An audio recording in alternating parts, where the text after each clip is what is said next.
High schoolers Mike and Greg Raleigh have moved into town. Callie mentions that Greg is nice and cute.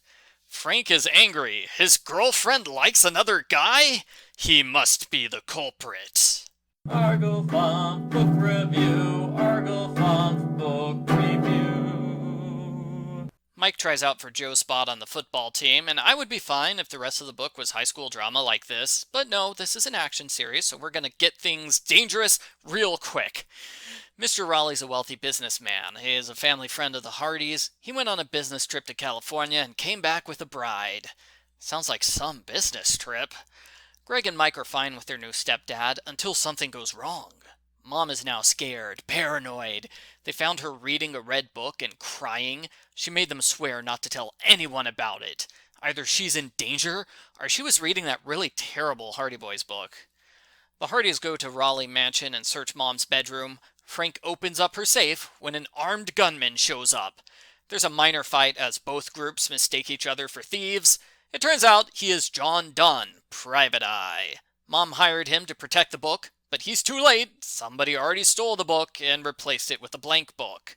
Then, Mom gets kidnapped. So, Dunn was robbed, beaten by a pair of teenagers, and his client was kidnapped.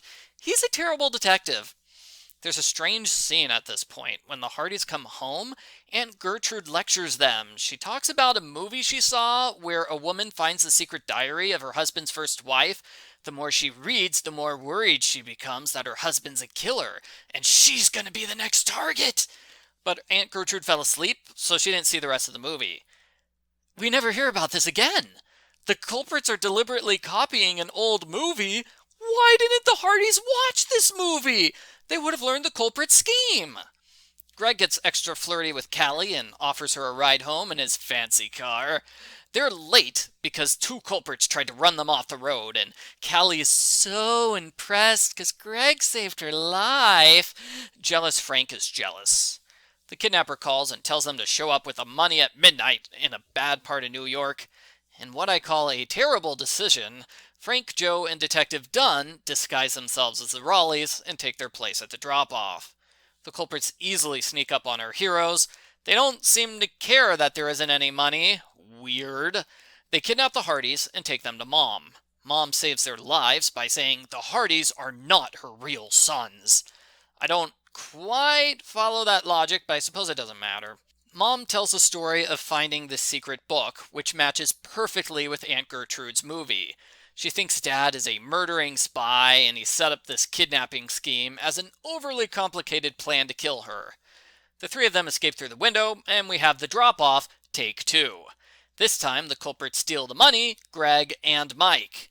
I don't want to say our heroes are incompetent, but how did the culprits catch them by surprise in the same spot 2 times in a row? Detective Dunn should think about retirement. Mom says they should look into Dad's secretary, William Clark. He would know if Dad's a spy. They go to Clark's house only to find Clark has just been murdered. The culprit's goon is there. He decides to kill the Hardys next when they're saved by Greg and Mike. Greg and Mike explain they escaped the kidnappers because they caught the culprits off guard by pretending to be sick.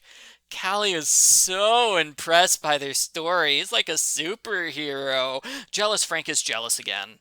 They search Clark's house and find suspicious checks signed by Dad. But then Callie gets kidnapped, so we get a third drop-off. This one is at a Subway. Joe is not smart enough to stand with his back against a wall, so the goons sneak up on him from behind. And there's this big fight. He hits one goon with a headbutt, and they both pass out in an alley for several hours. This is New York, so instead of helping Joe, a random person steals his shoes and leaves. Joe finds a public phone, only it's one of those new pay phones, which don't have operators. You have to put in a quarter before you can make a phone call. Oh, wow. Those new pay phones sound terrible. I sure hope they don't become widespread.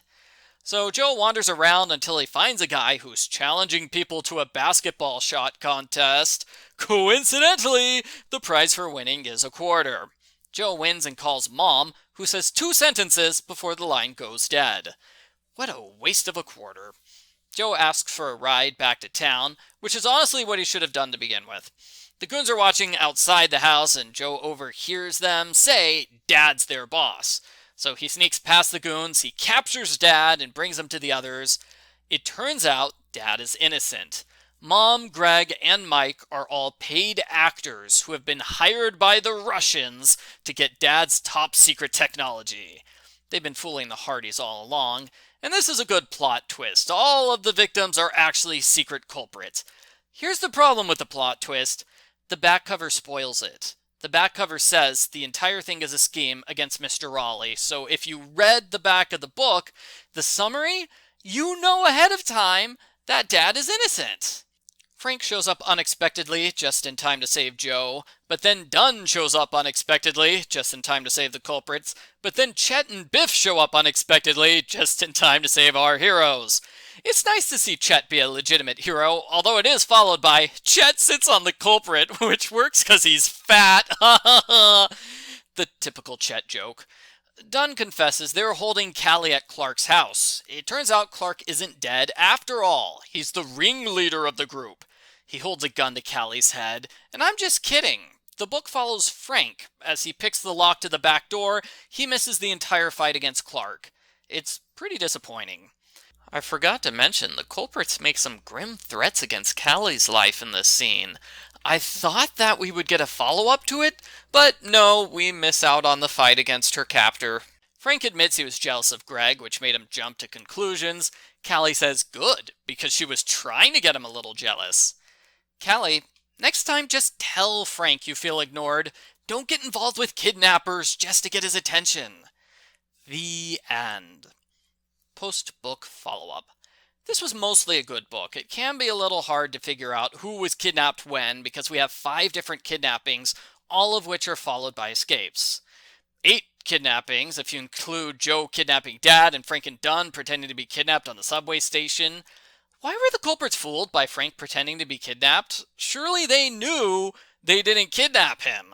There were also 3 drop-offs, which ended with surprise kidnappings, and you saw at the end, Frank shows up unexpectedly, then Dunn shows up unexpectedly, then the 2 friends show up unexpectedly.